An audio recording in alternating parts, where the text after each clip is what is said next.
혼난 애들 보면 너무 부러워요. 애가 종이 울음 짜증이에요. 말은 안 하고 계속 울면서 고집만 부리는 아이. 어떻게 해야 할까요?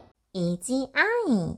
안녕하세요. 이지아이 이지쌤입니다. 오늘 영상은 아이가 말이 조금 느린데 평소에 울거나 짜증이 심한 아이들을 위한 영상입니다. 오늘 영상의 제목을 제가 아이의 울음소리를 이렇게 들으세요 라고 작성을 했는데요. 사실 많은 부모님들께서 아이의 울음소리를 1분도 듣기 어려워하십니다. 아이의 울음소리에 짜증까지 얹어 있는 경우는 더 그렇고요. 그런데 제가 상담을 하면서 어머님들과 아이들을 만나보면 아이들이 우는 모습을 되게 많이 보게 되거든요. 그런데 부모님마다 아이의 울음에 대처하는 태도가 다르더라는 거죠. 즉 부모님들마다 아이의 울음을 조금은 다르게 바라본다는 거였어요. 오늘은 저 이쌤이 여러분들이 굉장히 스트레스 받아 하는 이 짜증과 울음 어떻게 대해야 하는지 한번 이야기를 나눠볼게요.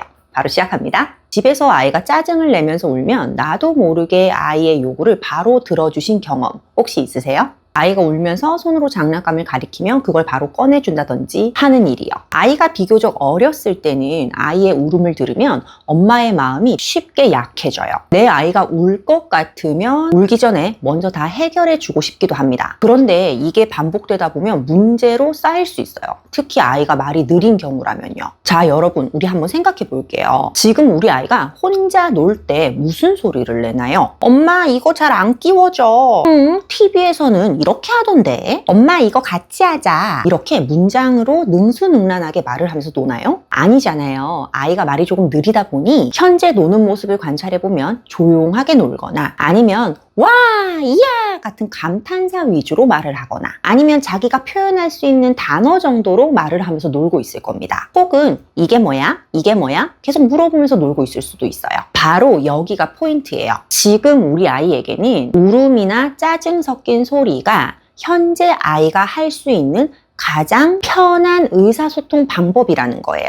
예를 들어서 아이가 지금 긴 문장으로 이거 끼워주세요 할 수 없으니까 하면서 장난감을 가리키거나 던지거나 하는 것이죠. 엄마 주차 타워 이렇게 쌓아줘 할 수가 없으니까 악 하면서 부품을 던지거나 다 망가뜨려 버리거나 이렇게 되는 거예요. 즉 이게 지금 우리 아이가 할 수 있는 최선의 말하기예요. 제 말을 들으신 여러분께서는 이런 말씀을 할 수도 있어요. 이지쌤 그런데 아이한테 이거 주세요 해야지 이거 끼워줘 해야지 하면 아이가 따라 하는데요. 그런데 혼자 놀다가 계속 짜증을 내요. 이렇게 말씀하실 수도 있어요. 그런데 아이가 놀다가 우연스럽게 발생한 상황, 갑자기 욕구가 든 상황은 자연스러운 상황이죠.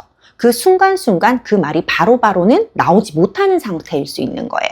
엄마가 아이를 진정시키고 이 말을 따라해봐 라고 하면 그때는 따라할 수 있는데 자기가 자발적으로 그 상황에 능수능란하게 맞춰서 해당하는 말을 꺼내기는 어려운 상태일 수도 있는 것이죠. 그런데 만약 부모가 아이가 울기도 전에 미리미리 알아서 다 해결해주면 어떻게 될까요? 그렇게 되면 아이는 하루 종일 조용해질 수는 있어요. 또 아이가 편해 보일 수 있죠. 하지만 그 경험이 계속 쌓이면 아이는 표현할 필요성 자체를 느끼지 못하게 됩니다. 즉 소리를 낼 일이 없어지는 거예요.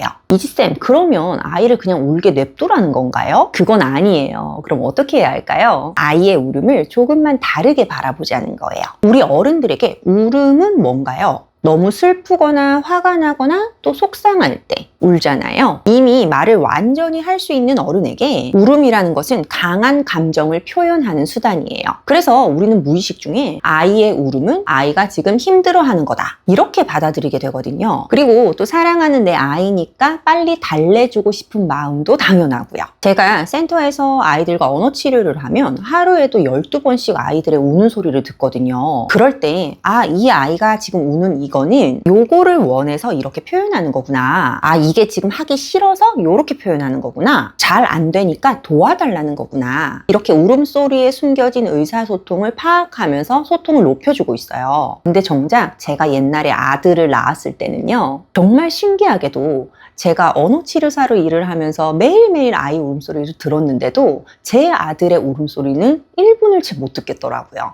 머리로는 아이가 무슨 이유로 우는 거지? 이거를 생각을 하면서도 막상 가슴이 막 두근거리고 불안해지기도 했었어요. 그래서 내 아이의 울음소리라는 게 참 엄마에게는 어려운 것이구나 라는 걸 많이 느꼈었습니다. 그래서 더더욱 어머님들과 상담을 할 때 저는 이렇게 아이의 울음소리를 바라보는 법을 굉장히 강조해서 상담을 진행해요. 그럼 오늘부터 어떻게 해야 할까요? 먼저 아이가 울음으로 무엇을 표현하려는지를 확인하세요. 그리고 그걸 간단한 방법으로 보여주는 거예요. 여기서 핵심은 간단한 방법이라는 겁니다. 아이가 지금 해야 되는 말이 아니라 아이 입장에서 간단한 말이요. 예를 들어 볼게요. 아이가 냉장고 앞에 서서 하면서 짜증을 내요. 보통 그럴 때 우리는 우유? 주스? 우유 줄까? 이렇게 말하면서 그 우유를 꺼내 주시거나 아니면 우유 주세요 해야지 우유 주세요 해봐 이렇게 시키시거든요. 이 대신 이렇게 한번 해보세요. 아이가 냉장고를 가리키면서 하면은 이지야 해봐. 여기서 우는 아이 입장에서는 간단한 거예요. 아이가 할 수 있는 거. 아이가 우 하면 우 했네. 엄마 우유 꺼내줄게. 이렇게 하시는 거죠. 이렇게 평상시에 관찰을 해서 아이가 낼 수 있는 정도 수준의 소리를 아이에게 먼저 시범을 보여주고 따라해보게 하세요. 정확한 말인 엄마 우유 주세요 이런 말은 아이 입장에서 아직은 좀 부담스러울 수 있어요. 두 번째, 아이가 장난감을 가지고 놀다가 블럭이 무너지거나 뭐가 잘 안 돼서 으앙 울 때 장난감이 마음대로 안 돼요. 이때 바로 가서 엄마가 해줄게 하면서 대신 쌓아주시기보다는요. 엄마가 이거 도와줄게. 이 집 박수 한번 쳐볼까? 이렇게 짜증 대신에 아이가 엄마의 간단한 지시를 따르게 하고 그 다음에 도와주는 것이죠. 이때 아이에게 시킨 박수는 간단한 행동이에요. 포인트는 그게 소리든 행동이든 간에 아이가 표현할 기회를 주시는 거예요. 짜증 대신에 다른 방법으로, 특히 어떻게? 간단한 방법으로 표현할 기회예요. 정확한 문장이나 말은 아니더라도 이렇게 행동이나 간단한 소리를 일관되게 사용해서 표현하는 기회를 주시는 겁니다. 이게 반복되잖아요. 그럼 우리 아이가 짜증, 울음 대신에 이런 방법을 쓰면서 표현을 시작하게 됩니다. 그리고 한 가지 더. 지금 우리 아이가 따따, 까까 같은 자음이 들어간 말소리도 안 나오고 있는 상태라면 그래서 처럼 이렇게 목에서 나오는 소리로만 발화가 가능한 상태라면 사실은 이 울음이라는 것 자체가 엄청 중요한 연습입니다. 왜냐하면 울음을 통해서 아이는 배에 힘을 줘보게 되고요. 그리고 호흡을 조절하고 목소리를 크게 내보는 경험을 하게 되거든요. 이게 충분히 쌓여야 나중에 조금 더 발전된 상태로 입과 혀를 사용해서 더 정확한 발음들, 다양한 소리들을 내게 될 수 있어요. 그래서 평소에 울음이 많이 짧은 아이라면 오히려 실컷 울 기회가 필요할 수도 있습니다. 물론 모든 울음이 다 같은 건 아니에요. 아이가 놀이터에서 더 놀고 싶어서 떼쓰면서 우는 거. 이건 조금 다르죠. 집 간다고 했는데 조금 더 놀고 싶구나. 근데 이제 시간이 다 됐어. 내일 또 오자. 이렇게 아이의 마음은 읽어주되 경계는 지켜주셔야 해요. 오늘 제가 말씀드리는 건 무조건 떼쓰는 걸 다 들어주라는 게 아니라 아이가 뭔가를 원하거나 불편해서 우는 거. 그게 지금 우리 아이의 말하기라는 걸 이해하고 기회를 주자는 거예요. 아이가 울음 짜증을 낸다? 1번. 아이에게 다가가기 전에 이게 무슨 표현인지를 먼저 생각해 본다. 2번. 아이가 만약 뭘 원하는 거라면 아이가 할 수 있는 간단한 소리나 동작을 시켜본다. 3번. 아이가 다 알아들었는데 떼쓰는 거라면 아이의 마음은 읽어주고 단호하게 상황에서 벗어나서 경계를 지킨다. 아이의 울음에 감정적 피로도를 느끼시기 전에 자세히 살펴보시다 보면 생각보다 아이의 울음에 여러 가지 뜻이 있다는 게 느껴지기 시작하실 겁니다. 그럼 다가오는 주말 아이와 보다 소통하는 하루 보내시기 바라시고요. 저 이지쌤은 다음번에도 언어 발달에 도움되는 영상으로 찾아뵙도록 하겠습니다. 감사합니다. 안녕.